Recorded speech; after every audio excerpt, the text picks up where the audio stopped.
Alright, in this video I wanted to do a quick unboxing and review of the Sennheiser MB Pro1, which is only different from the MB Pro2 in that it has one headphone instead of two, which I prefer so that I can still hear people when they come into my office to talk to me. So after that, I'm going to compare the audio quality and recording to cheap $10, $20 mic, and as well as the Neumann TLM102, which is about an $800 mic.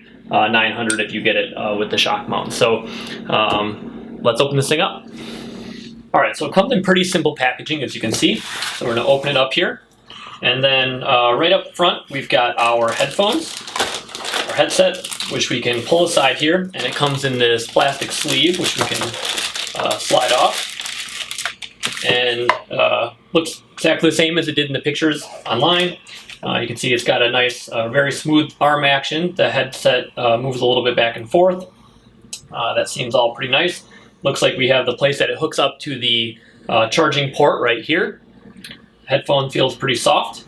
It's got a little windshield on the microphone, which if we pull off here, we can see what that looks like. And looks about as expected. So let's see if we can slide this back on. A little bit of work to get that back on if you take it off. Not too difficult.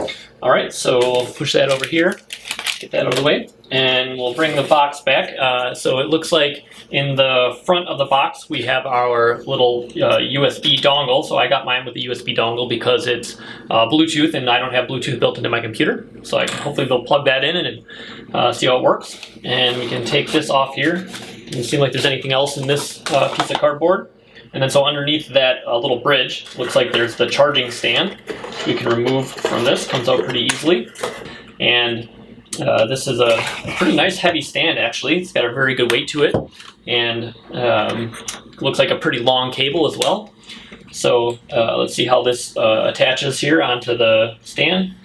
Looks like it's got a pretty satisfying magnetic clunk. Goes on and comes off pretty easily.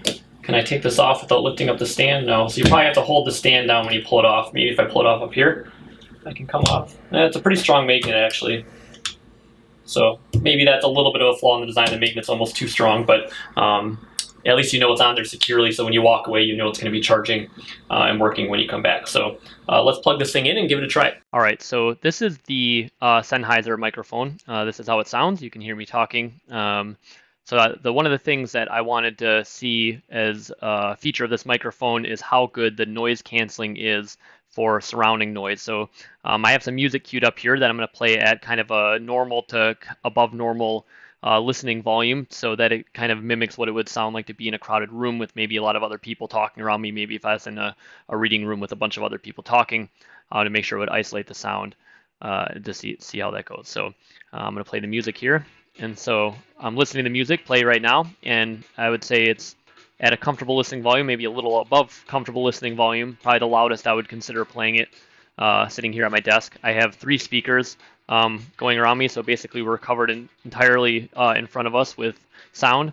And just looking at the meter here, it looks like it's filtering it out pretty well. So I'm going to be quiet for a minute and see if you can hear the music. All right, so I'm going to pause the music now and switch over to the cheap microphone.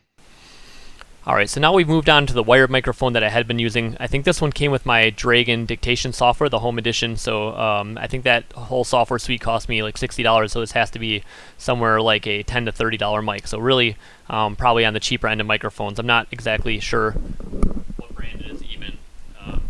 And while I have this on, actually, I wanted to show you one other neat feature that I noticed on the Sennheiser mic, is that it actually has this little button here at the bottom of the microphone, and you can push that in to mute, or you can tilt it up or down to change the volume up or down, and it actually will tell you when you push it in, it says mute on, and then you push it again, and it says mute off, so there's no ambiguity whether or not the mute's on. So I think some people may find that function of the microphone very useful. So this is what this microphone sounds like, and I'm going to play some music here again now. So it's at the exact same volume it was before, so you can get a sense of what the noise cancellation is like, or noise isolation is like in this microphone. So I'm going to be quiet again. All right, so you may or may not have been able to hear that, and so you can compare how that sounded to the silent portion on the Sennheiser mic to see what the sound isolation is like in this one. And even if this one does sound a little bit better, and I think when I listened to it before, I thought the audio quality might have been a little better, it has this really super long, very annoying cord, which is always knocking papers off my desk and doing other annoying things. So there's really no scenario where I would keep this microphone given the wireless functionality of the Sennheiser. So now I'm going to switch to my recording microphone so we can check that out. Alright, so now we're on to the Neumann TLM 102 microphone. This is the one I use when I'm recording lectures or doing other things where I need really good sound quality with low noise. So this isn't the usual type of setup I would have for doing dictation or something like that, because it's kind of this big microphone that's obstructing my vision. But it does sound really good when you're doing a recording. Hopefully that shows in this. I don't know necessarily how it will come through in the video, but I think it's going to pick up a little bit more ambient noise because it's not designed to isolate just one person's voice for telephone calls or anything like that. So I'm going to play the music here in the background, and we can see how it picks up my voice relative to the surrounding music. And again, this is relatively loud music. It's probably above where I would play it listening, and so I'll be quiet so you can hear the music for a second. Alright, so that's how this microphone sounds, and again, this is a high-end recording microphone, and you can see how that compares. So hopefully this review helped you and let you know whether or not you might be considering that wireless microphone. I think most people considering this are probably just looking for a wireless mic, and it does its job of being wireless and giving you decent recording volume marvelously, in my opinion. So thanks for watching, and leave a comment if this video helped you. Thanks.